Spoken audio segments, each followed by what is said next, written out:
Good afternoon. Welcome to Midday Prime. I'm Amritpal Singh. Over the next 1 hour, we bring you all the stories and updates from India and around the world. We'll update you about the happenings in the world of business and sports, and we'll also get you some interesting stories that are making the headlines. But first up, the big news of this hour.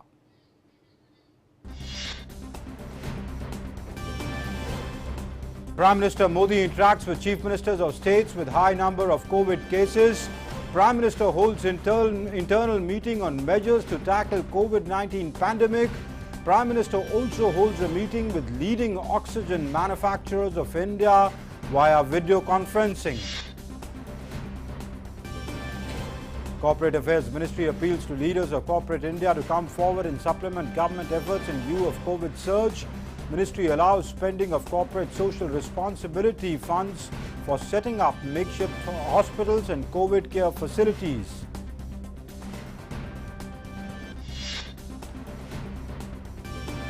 Big relief for treatment of COVID patients in hospitals. Finance Minister Nirmala Sitharaman asks insurance regulator IRDAI to ensure timely authorization for cashless treatment of corona patients.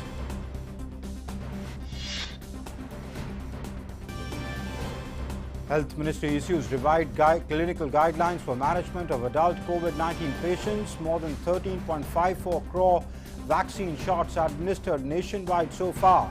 5 states account for 60% of India's total active caseload. More than 1.93 lakh recoveries in the last 24 hours.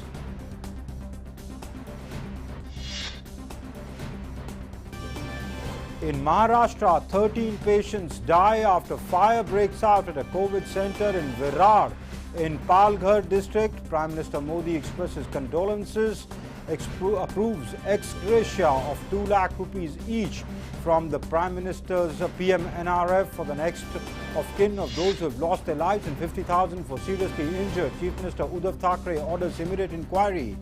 Election Commission bans roadshows and vehicle rallies in West Bengal. Campaigning remains on for remaining 2 phases in the state. Prime Minister to address voters virtually today. Mamata Banerjee to campaign on virtual mode. 79.09% polling recorded in the 6th phase of assembly elections.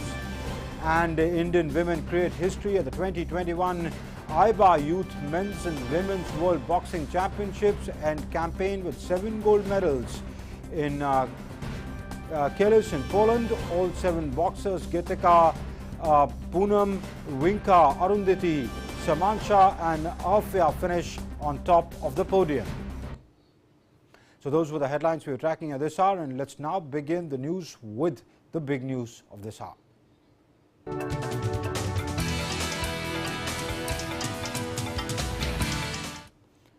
Prime Minister Narendra Modi today interacted with Chief Ministers of high-burden states on COVID-19 situation. Chief Ministers of Maharashtra, Karnataka, Kerala, Chhattisgarh, Gujarat, Rajasthan, Uttar Pradesh, Madhya Pradesh and Delhi's Lieutenant Governor were present in the meeting. Union Home Minister Amit Shah, Union Minister Piyush Goyal and Niti Aayog Member Health Dr. V.K. Paul were also present in the meeting.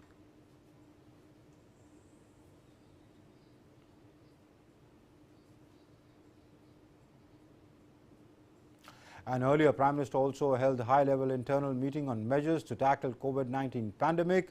And just a while ago, the Prime Minister held a meeting with leading oxygen manufacturers of India via video conferencing. And for more updates on that, we are joined by my colleague Abhishek Jha. Abhishek, give us a sense of what transpired in this meeting first with the Chief Ministers of these high-burden states. Understood what is the need on the ground, what are the crises and the current healthcare infrastructure that can support the kind of increasing number of patients in each state, because these 10 states are typically the high burden state which have seen the high spike of the number of cases in the recent times, and also the fatalities rates and the kind of burden that these states are facing amidst this surging number of coronavirus cases. They are not being able to provide medical care and assistance to all the patients, and the crisis in terms of life-saving drugs, oxygen supplies, or number of beds, and the new facilities that could be opened for the incoming number of patients. These were the key issues of discussion that states put across and Prime Minister listened to them, and from there on, the discussions happened on these issues. Abhishek, what is the government's assessment, both the central government and the state government, as far as why this surge is not being arrested as of now, and by when can the curve go down? Typically, understanding this is a problem that has recently been understood by the various agencies, and the Prime Minister has tried to bring to the fore this issue of smooth logistical operation of the resources, medical resources. That includes oxygen supplies, vaccine supplies, life-saving drugs across the states and across the country. We have seen that how at various locations there is a stock of oxygen, liquid oxygen available, but then the logistical arrangements are not as quick enough to bring that oxygen to the point of need where the urgency is there. So how could those logistical arrangements could be managed through the taking services of be it defense forces, railways, air forces, or anything that can actually bring some respite, some immediate respite to the crisis-ridden states. These are the major issues that we have seen recently being discussed. As far as the number of cases increasing is there, we have seen the overall second wave is a lot is being contributed to the kind of lowering of guard by the broader population across the country in various states that has actually caused this second wave to settle in a very dire situation where the people did not address the COVID health protocol and thus those norms of keeping a safe distance, masking all the time, and ensuring that no major gatherings happen in this time of COVID pandemic. So, but all this happened in the last at least in the beginning of the year. This all started happening, and people thought that the wave is over. But now, as the second wave has actually gripped across the country, we are seeing a lot of spike, and now the situation is that we have different states are trying to create a mechanism or design some mechanism where they could break the chain of infection. We have seen union territories like Pondicherry pushing for a lockdown, Maharashtra bringing some restriction in the movement of people. Various states are trying their own localized, trying to create some localized solution in terms of restrictive movement of people and stopping large gatherings to break the chain of spread. But by the time that will have to happen, it will take some time before the surge in number are arrested, and before that number of arrestings or the spike in cases go actually down. We'll have to manage with the kind of number of patients that are coming to hospitals seeking beds or seeking some life-saving drugs or oxygen supplies, or patients who are critical and they are in dire need of ventilator and other medical equipment. So by the time we are not able to arrest those surge in cases, we have to focus on the current crisis, current number of medical available resources and how to optimally use them against fight against corona pandemic. Abhishek, the Prime Minister also held a meeting with the oxygen manufacturers. Give us a sense of what transpired there. What did the manufacturers, what was the manufacturers' point of view? So we have seen recently how Prime Minister and the government has decided that all the industrial oxygen that was being used for industrial purposes, leaving certain industries which actually run on that basis and where the lifeline is only oxygen, except that other industries have been asked to limit their use of oxygen, industrial oxygen, and convert them into medical grade oxygen so that it can be used readily. There have been, recent in the last 2-3 days, there have been enough production of oxygen across the states, but then the crisis has become so sudden that the movement of that goods, that oxygen from where the oxygen is being produced and where the oxygen is being consumed, that movement is taking long time, and the government is trying to create a mechanism where that time gap can be reduced. And we have seen how the government has tried to take railway racks from the defense, and then those racks have been sent to Bokaro Steel City, where the oxygen is being loaded onto the tankers.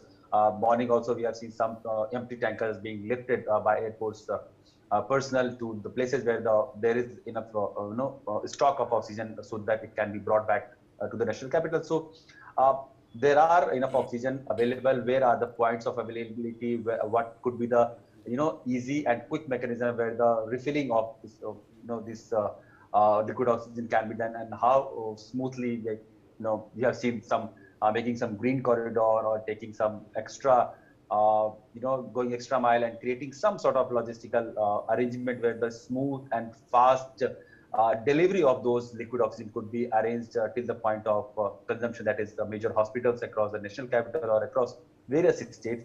That is one issue of concern and discussion in the Prime Minister's meeting with various oxygen manufacturers and suppliers across the country. Okay.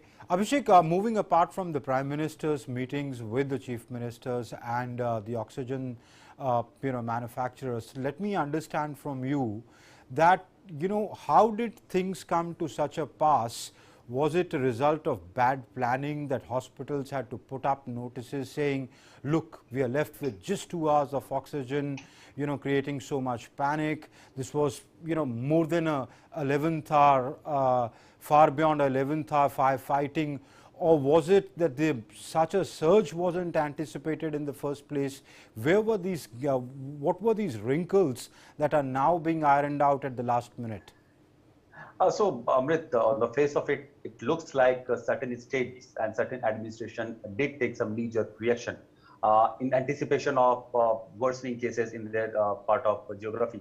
But then we have to currently focus on the states which are already reeling under the pressure, and they are really in crunch of resources. And those states which only anticipate that there could be some, worsening situation in like maybe a week from now, they can spare those resources for the currently, needing places.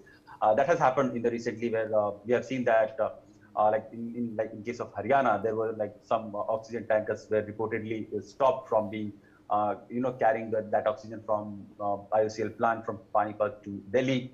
We know that in Delhi there is no that big industry which produces oxygen or which uses industrial oxygen and that could convert industrial oxygen to medical grade oxygen and supply to various hospitals. So Delhi has to be dependent on other neighboring states where the industries are there. But then by the evening, it was understood that there has been instances where states and certain local administrations are not letting that cross movement of this life-saving oxygen right now. And by evening, it was persuaded that, like the Haryana government was also persuaded to let that happen. Different states were asked to let a smooth passage of these oxygen tankers go through their state's border without any prohibition, without any checking, so that wherever there is urgent crisis, that should be addressed first. And meanwhile, we are also trying to scale up the production capacity. We have seen how certain industries have chipped in, how they have come forward in helping the country in this hour of need. Like last evening only, Jindal Group Chairman Navi Jindal, made the resources available at their Angul plant in Odisha, where he said like almost 500 to 600 million metric ton of oxygen, liquid oxygen is available, and he has the capacity to deliver 100 metric ton of oxygen every day, and whichever states need it, they can take it. And by evening, MP Chief Minister Shivraj Singh Chauhan talked with that Jindal Group, and they arranged some mechanism where MP can get more liquid oxygen from that plant. So private players are also coming up with their resources available. Meanwhile, only if that knee-jerk reactions and saving resources locally for the own population in anticipation of something that can go wrong in the days to come, if that stops happening, government believes that still we have enough resources that could be pulled in, where everything can be managed in a better way without any panic reaction or any we can manage it way better than in that situation if everybody cooperates rather than keep the resources to themselves. True, absolutely. Perhaps the need of the hour is for all parts of society to pitch in. The government is doing its bit. The manufacturers, the private players, institutions, hospitals are doing their bit. In fact, a very interesting thing happened, Abhishek, in Haryana. One thief went to a hospital in Jeed and stole some vaccines or something. Then he went back and put the vaccines back with a regret letter. So maybe thieves are also contributing their like part. That humanitarian angle of every sort of people are being put to use right now, and there is a need of our. Including of thieves. Many thanks, Abhishek, for joining us and giving us that update. And let's now move on to our developing story.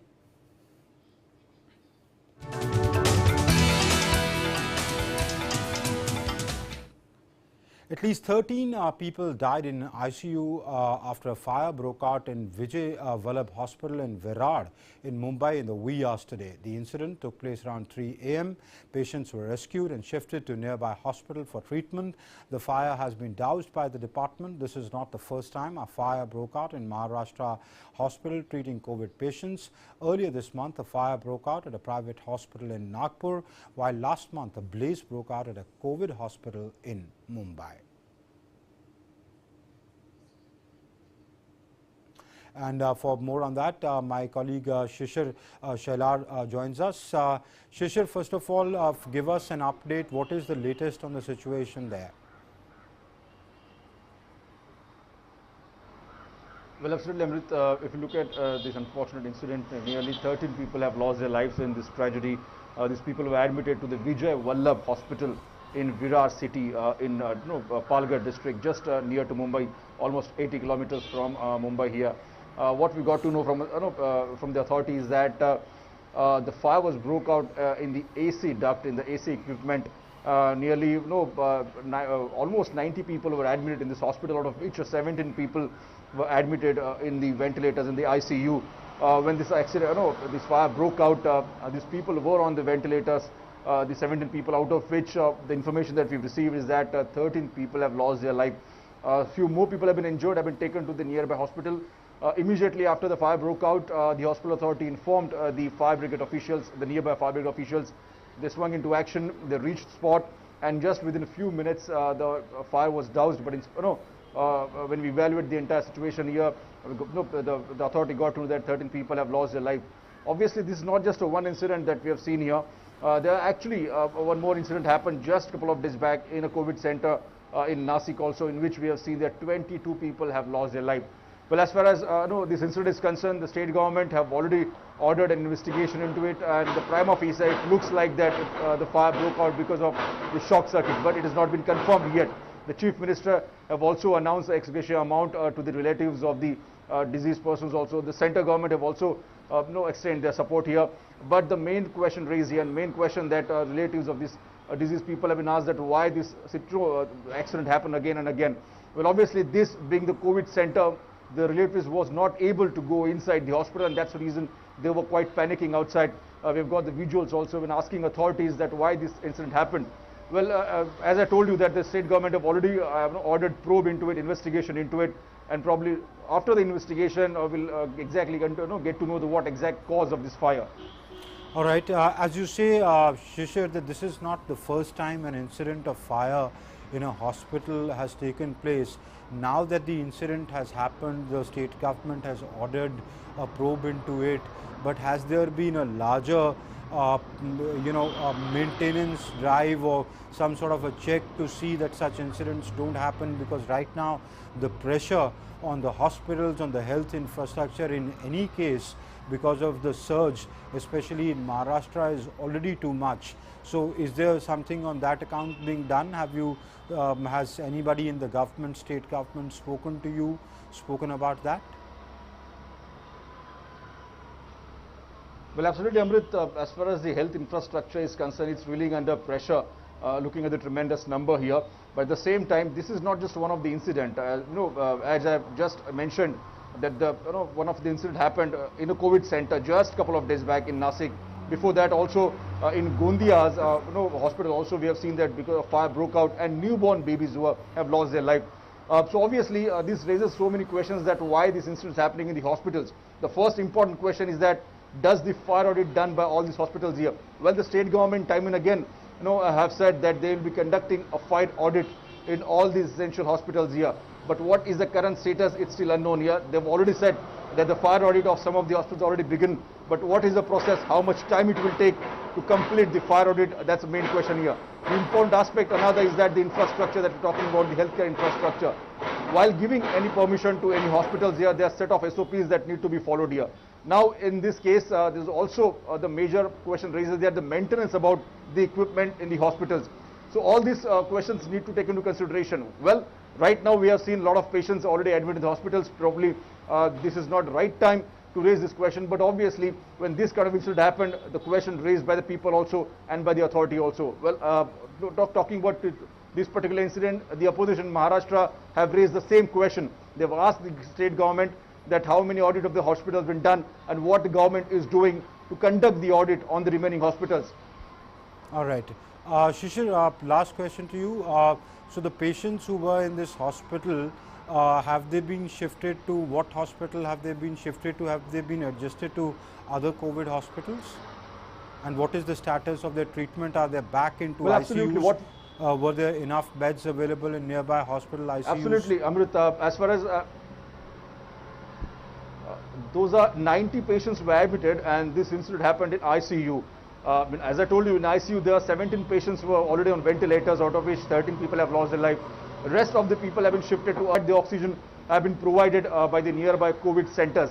There has been jumbo COVID centers in the Dahisar area, which is just few kilometers away from Virar. So few people have been shifted to other nearby hospitals here. This hospital was a private hospital. The people have been admitted here. So as soon as the incident, the fire broke out, immediately the hospital authority have shifted some of the injured patients here on those who need oxygen to the nearby hospitals.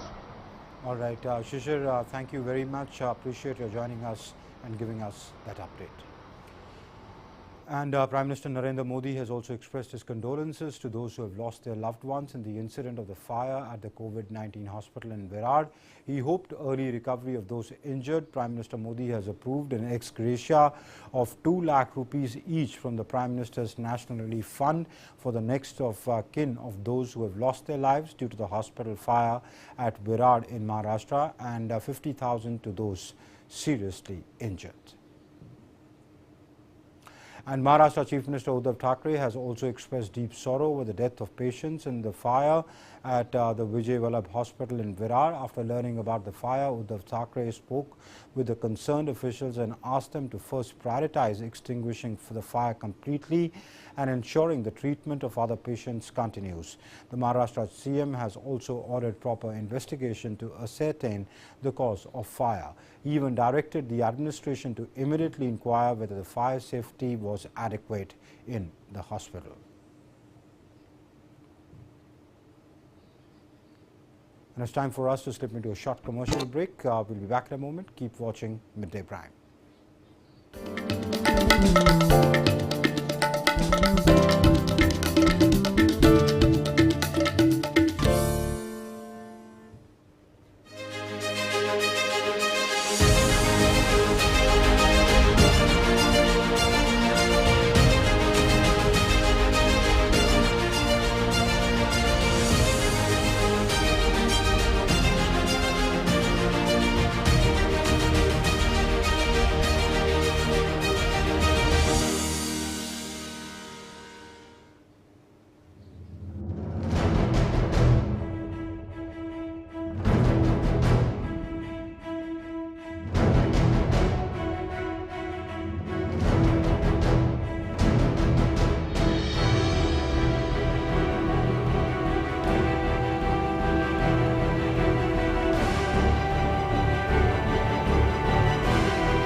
Kitchen waste, green waste, dried leaves from the garden, which are a source of carbon.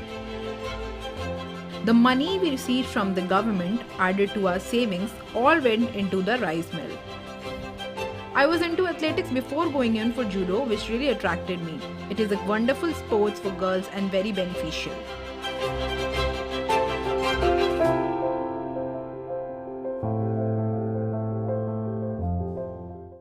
A quick look at the day's top news. 100 big stories from across the country and the world in just 30 minutes. Watch Express News Monday to Friday, 7 p.m. only on DD India.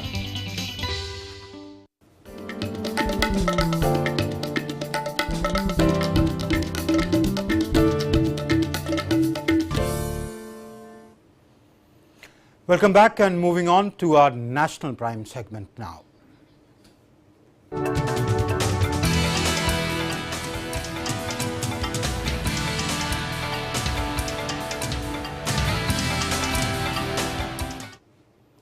The Ministry of Corporate Affairs has appealed to the leaders of corporate India to come forward and place supplement to government efforts in fulfilling the rising hospitalization needs in view of the second COVID surge. She said that their prompt and targeted efforts will certainly help in providing the much needed relief to the citizens during this difficult time. The ministry has suggested that the vacant buildings for disposal may be used for makeshift hospitals and provide temporary COVID care facility. Meanwhile, the ministry has allowed spending of corporate social responsibility or CSR funds for setting up makeshift hospitals and COVID care facilities, including vaccination for general public to reduce stress on existing healthcare infrastructure.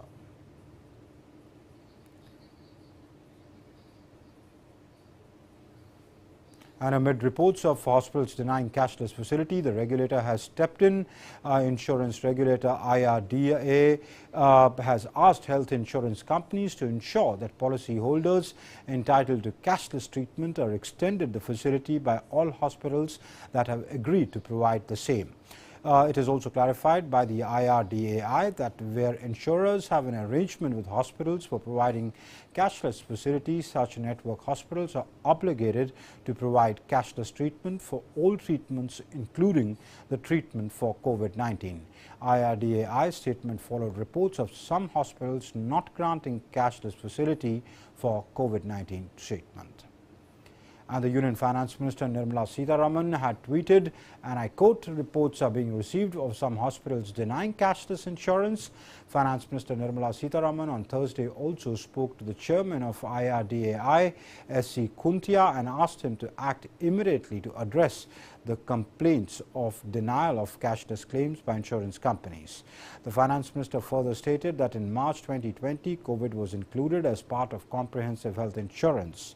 Cashless available at networked or even temporary hospitals. She also mentioned that more than 9 lakh COVID-related claims of 8,642 crore rupees have been settled by insurance companies. IRDAI shall direct companies to prioritize authorizations and settlements of COVID cases.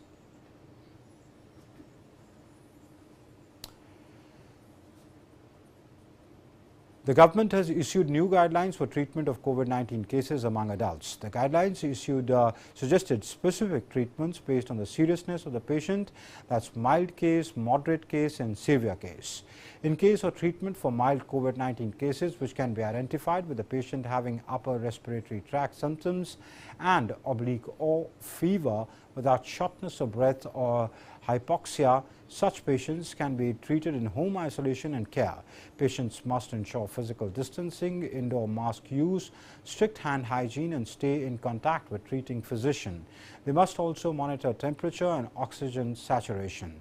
They must also seek immediate medical attention if they face difficulty in breathing and have high-grade fever or severe cough, particularly if it's lasting for more than 5 days. And in case of treatment for moderate COVID-19 cases, which can be identified with the patient having respiratory rate of more than 24 per minute, there is breathlessness and the oxygen level is 90% to 93% on room air. Such patients must be admitted in the ward with rebreathing face mask. Further, serial chest X-rays, chest CT scan is to be done only if there is worsening. And in case of treatment for severe COVID-19 cases, which can be identified with the patient having respiratory rate of more than 30 per minute and breathlessness of oxygen level of less than 90%, such patients must be immediately admitted in ICU and given helmet or face mask interface depending on availability. Following treatment procedures must be taken as per guidelines given by the government. And India continues to battle the COVID-19 pandemic. In the recent past, the country has been reporting increasing number of daily new cases. In the last 24 hours, India has registered more than 3,32,000 new cases of COVID-19. 1,93,279 recoveries were recorded in the last 24 hours, taking the cumulative total of recorded patients to 1 crore 36 lakhs 48,159. With this, the recovery rate currently stands at 83.92%. India's total active caseload stands at over 24.28 lakh. The country's present active caseload consists of 14.93% of the total positive cases. In the last 24 hours, 2,263 people have died of COVID-19. The deadly virus has claimed lives of a total of 1,86,920 people across the country. Meanwhile, a total of 13 crore 54 lakh 78,420 vaccination doses have been given so far, while 31 lakh 47,782 doses were given yesterday. And according to the Indian Council of Medical Research, or the ICMR, as many as 27 crore 44 lakh 45,653 samples have been tested across the country so far. Out of this, 17 lakh 40,550 samples were tested yesterday. The centre is leaving no stone unturned to ensure that increasing demand of medical oxygen by major private and hospitals, government and private hospitals are fulfilled and the crisis could be averted. Some major hospitals in Delhi, including the Gangaram Hospital and the Max Hospital in Saket, received fresh stock of medical oxygen. Its medical director sought oxygen supply, saying that ventilators are not working effectively and the hospital has resorted to manual ventilation in ICUs and emergency departments. He sought urgent intervention and received fresh stock of medical oxygen. And Finance Minister Nirmala Sitharaman has said that the government is working hard for better coordination between states, hospitals and suppliers of oxygen and vaccines to match the demand and supply in the country. Addressing a virtual event organized by the PHDCCI in New Delhi, Sitharaman said that Prime Minister himself is monitoring the situation with eminent doctors and vaccine manufacturers. She said the import of vaccines certified by international bodies has been allowed in India. The Finance Minister said for oxygen supply, the government is identifying idle manufacturing capacities to match the demand and supply in the country. Sitharaman said a slew of announcements have been made in regard to the drug remdesivir and custom duty has been waived. She said these announcements are expected to increase the availability of injections in the country.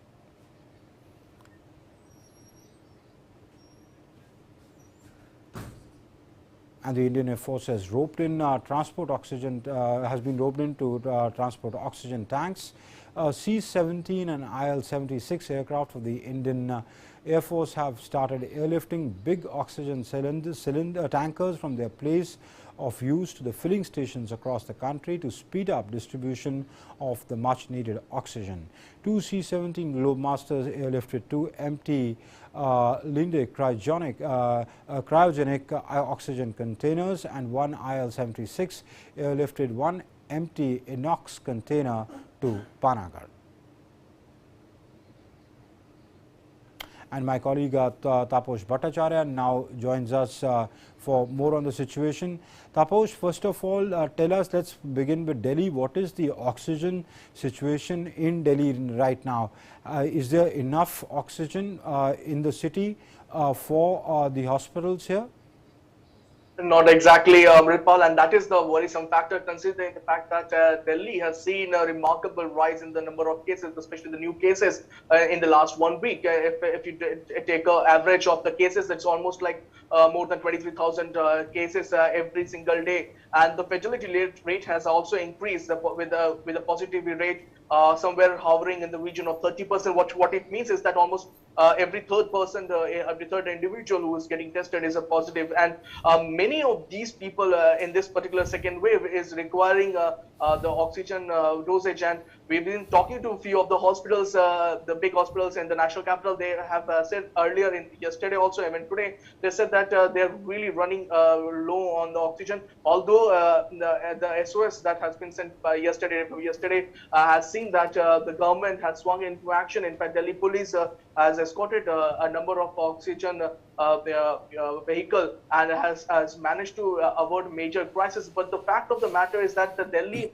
which already has got an increase in quota, remember it used to get around 307 oxygen cylinders in the national capital. The number has actually increased to almost 480 from 378. So the number has actually increased. The problem is that the number of cases has gone up manifold, and that is creating the demand and supply gap, and that is where the problem lies. Now, you're talking about the big hospital. The situation is actually worse in the smaller hospitals, where I've been told that especially in Delhi NCR, some of the hospitals refuse to take a patient because they do not have oxygen at the disposal. So that was a major issue. In fact, one of my relative couldn't get admitted in one of the hospitals, and he's come to the COVID symptoms. So the situation is such that at this particular time, the Delhi NCR is battling this particular crisis of oxygen. But the problem, it's not that the oxygen is not coming. It's the quota has been increased manifold. In fact, if I tell you, the government has been working very hard to increase the quota of medical oxygen. In fact, almost 55% increase has been there by Tuesday when the official result came. It was almost up by almost 55%, and it is expected that it will touch the 7,000 metric tons of oxygen production very soon. The only problem is that the number of cases has seen in comparison to the number of cases, supply and demand. That is where the problem lies, and many of the hospitals are actually struggling to meet this particular gap, and that is what is creating the problem. Amrit. Also, Taposh, a lot of people who are home quarantined, and because access to hospitals is difficult right now, there's a lot of stress on the hospital, so even people with moderate symptoms are preferring to home isolate and treat themselves through teleconferencing or talking to the doctors over the phone rather than get admitted, because getting admitted is such a big problem right now. It's a Herculean task. It's a Herculean task. Right, in the Delhi NCR. But these people are also stocking up a lot of oxygen cylinders, and there is a lot of oxygen panic buying by people who don't really need it. For example, what we saw with the remdesivir drug, a lot of people who didn't really need it thought, let's buy it and stock it just in case we need it, and it's not available in the market at the last moment. And so is that also leading to the shortage of oxygen? Two things. Let me just put it, because you spoke about the fact that there was a shortage. There is a dashboard, the corona dashboard that the Delhi government had. For the last 2 days, the beds were hovering somewhere in the 15 to 20, not more than the ICU beds, especially the oxygen beds were hovering vacant, were 15 to 20, and you were not getting any bed. Today in the morning, almost 200 beds were shown in this particular app, Rajiv Gandhi Super Specialty Hospital. Just probably an hour back, I can tell you that it showed almost more than 200 beds. And an hour later, only 26 beds are available right now. So you can imagine the kind of stress that the hospitals are currently facing, be it government hospital, be it private hospital. The second part that you're talking about, and I just told you that one of my relatives required it, and I was frantically calling people for the oxygen cylinder. His oxygen was going below 60, so we were looking for oxygen cylinders, and the black marketeers are actually selling it for more than 50,000 to almost 1.5 lakh. So that's the kind of black marketing that's going on. And these are all unofficial things, and I'm talking about the people. There are people who are holding it, and the government is doing research and holding them and giving them fact of the matter is that these are malpractices that are currently going on. And you're absolutely right when talk about the remdesivir, Fabiflu, many of the crucial medicines that even though there is no medicine for COVID, but there are many medicines that are antibiotic medicines that are currently not available in many of the chemist shops. When we go there, when we check out chemist shops, they say that we are running out of most of these medicine, and that is a major cause of concern, that people are panic buying rather than letting it happen. Once things are there, there are many people who do not require certain medicines, Fabiflu, or for that matter, Remdesivir, but they are stocking it up and keeping it for themselves for later or use. And that is where the problem lies. When somebody really requires it, they are not getting hold of it. Tapas, can you give us any definite answer, because you speak to the health officials, to the government agencies, by when is there, in their assessment, this oxygen crisis in the city or in the NCR could be over, and there could be enough oxygen for hospitals, for even individual users at home?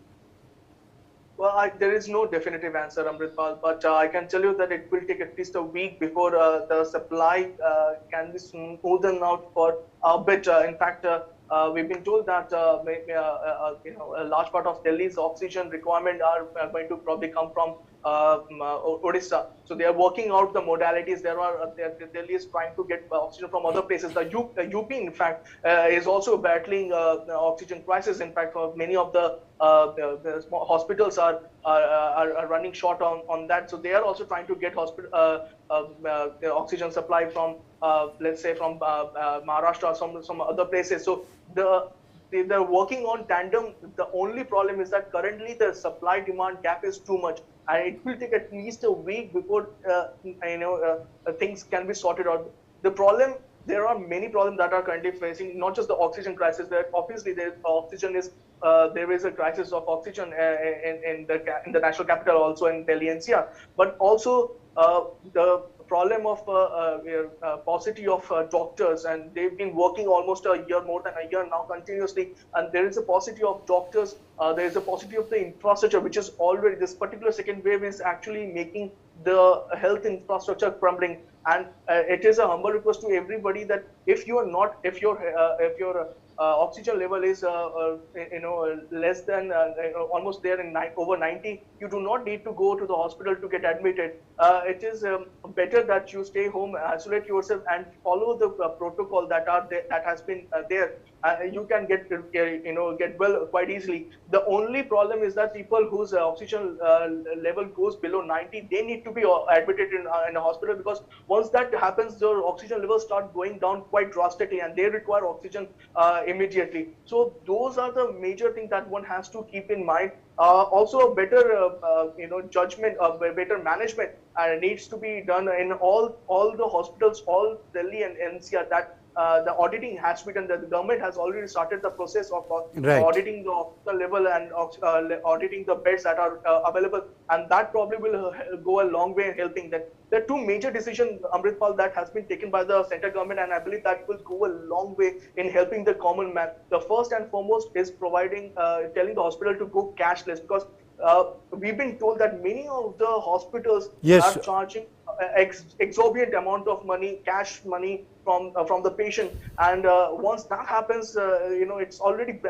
breaking the backbone of many of the middle class people. So that is something that the government's decision will go a long way in helping the common man in getting a proper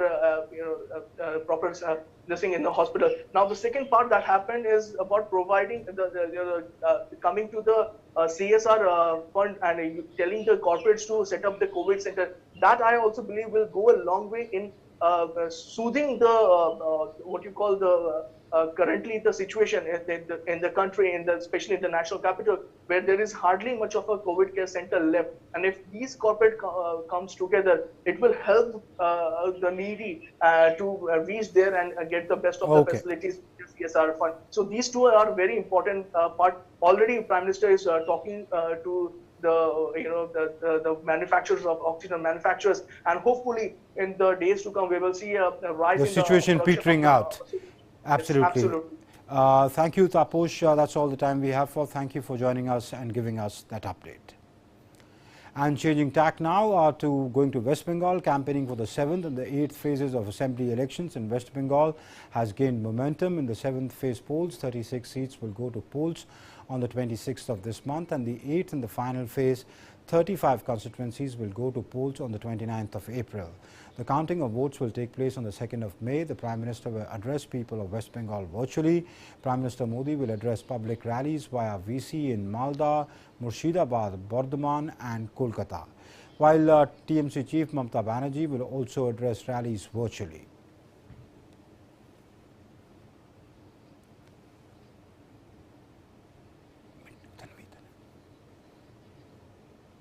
And midday prime, it's time for our section news and updates from the world of business.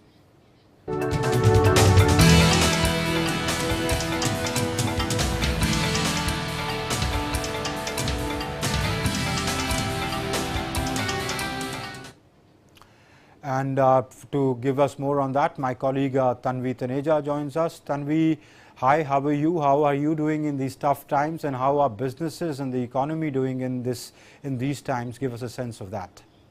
Thank you, Amrit. Well, I have been home isolating, and of course, we all have to stay home, stay safe, move out only when it's essential. And talking about the domestic stock markets, today they have been swinging between losses and gains in afternoon deals.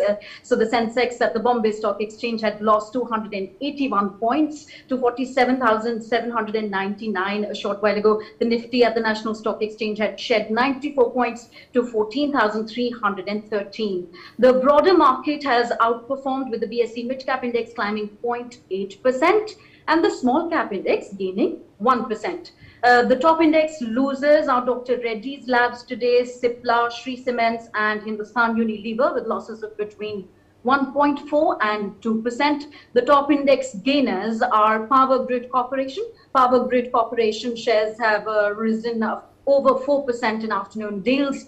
NTPC followed by Axis Bank and IndusInd Bank with gains of between 1.9 and 3.8%.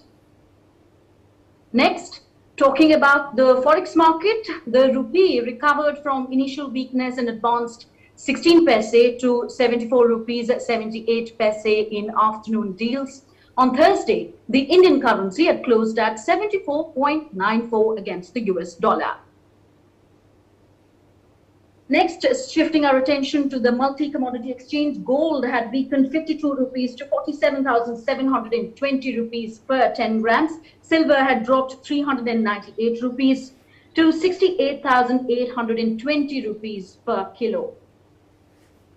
Next, we update our viewers on the global crude oil market. Global crude oil prices rose on Friday on hopes of a fuel demand recovery in the United States and Europe, because their lockdown restrictions are easing and of course economic growth is going to pick up there. But worries about India's second wave of COVID-19 cases kept a lid on gains. So Brent crude rose 21 cents or 0.3% to $65.61 a barrel. US crude gained 29 cents or 0.5% to $61.72 a barrel. And before I'm going to toss it back to you, Amrit, I'm going to reiterate our resolve for Jan Bhagidari to combat this second wave of COVID-19. You mentioned about the government urging the corporates to allocate their CSR funds for making COVID hospitals. So be it corporates or you and me, common citizens, please stay at home, go out only when it's essential, and go out while being masked up. Amrit, back to you. Absolutely. Tanvi, you too stay safe. Thank you for giving us that update on the what's making news in the world of business. And let's now take a look at what's making news across the globe.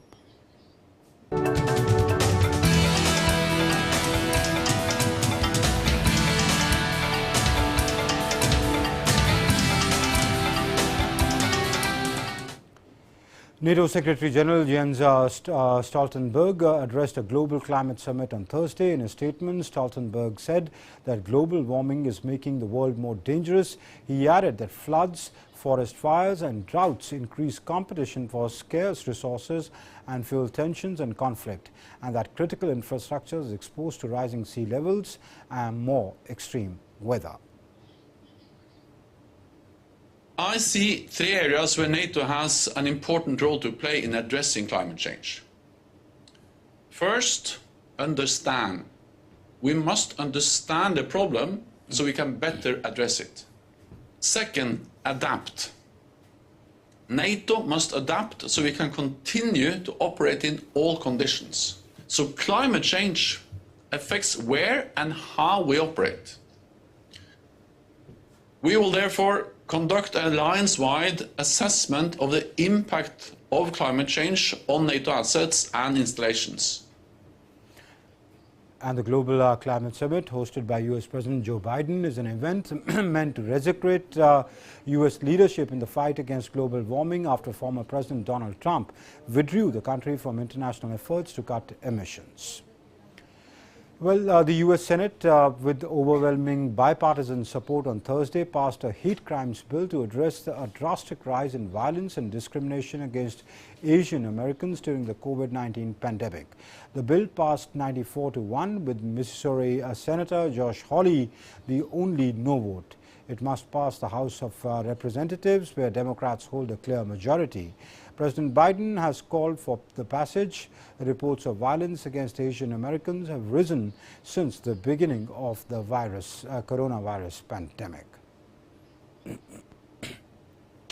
Russian President Vladimir Putin on Thursday said he was ready to host his Ukrainian counterpart for talks on bilateral relations in Moscow at any time. The comments from Putin came after Ukrainian president on the 20th of this month challenged the Russian leader to meet him in eastern Ukraine's Donbas region for talks on ending the conflict there. Putin said if the Donbas region was a topic on the table, then Zelensky must first meet with leaders of the Donetsk People's Republic and the Luhansk People's Republic before Russia could get involved. And let's now take a look at the COVID-19 update from worldwide, where more than 14 crore 53 lakh people have been tested positive worldwide for COVID-19 so far, while the 12 crore 32 lakh people have recovered from the virus. The deadly virus so far has claimed lives of over 30 lakh 83,000 people from across the globe. The United States continues to be the worst affected country by COVID-19 pandemic, with more than 3 crore 26 lakh positive cases. Over 5 lakh 84,000 people have died of the virus in the United States. The COVID-19 vaccine developed by Pfizer and BioNTech is effective at preventing symptomatic and severe diseases in people with some chronic illnesses like diabetes and heart disease. The analysis of almost 1.2 million people by Israel's largest healthcare provider will offer further hope for countries as they scramble to get shots in the citizens' arms, particularly those considered vulnerable. The Climate Research Institute study says the vaccine was 80% effective against symptomatic infection with people with heart or chronic diseases. The 86% for people with type 2 diabetes, 75% for cerebrovascular disease, and 84% for people suffering from immunodeficiency. More than half of Israel's population has been fully inoculated since the country's world-beating vaccine drive began in late December. And some Spanish regions like Galicia and Navarre began using Johnson & Johnson virus vaccine to inoculate 70 to 79-year-olds on Thursday. Spain has already distributed the first batch of vials to regional health authorities, which are in charge of administering the injections. Initial shipment of 1,46,000 doses of the single-shot drug landed in Spain last week, but they were impounded in a warehouse on arrival over concerns concerns that the vaccines cause a rare type of clotting disorder. Spanish health authorities had been waiting for the updated guidance from Europe's EMA drug regulator, which announced a possible link between shot and blood clots, but said that the benefits outweighed any risks. A warning about unusual blood clots with low platelets must be added to the vaccine's labels. After a slow start, the national vaccination campaign has gathered pace. So far, 7.6% have received the full course, while nearly 21% have received at least one dose. And Canada has suspended all flights from India and Pakistan for 30 days, citing increased COVID-19 cases detected in travellers arriving from these countries. The restriction went into effect at 11:30 p.m. Eastern Canadian Time on Thursday. Meanwhile, the UAE too has imposed a ban on all flights from India for 10 days starting the 25th of this month.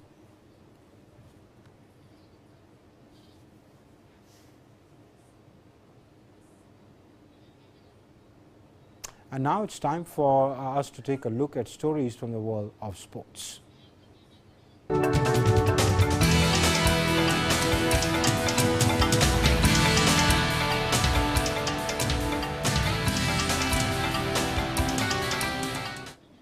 And my colleague Suchitra joins us with more on that. Suchitra, tell us what's making news in the world of sports.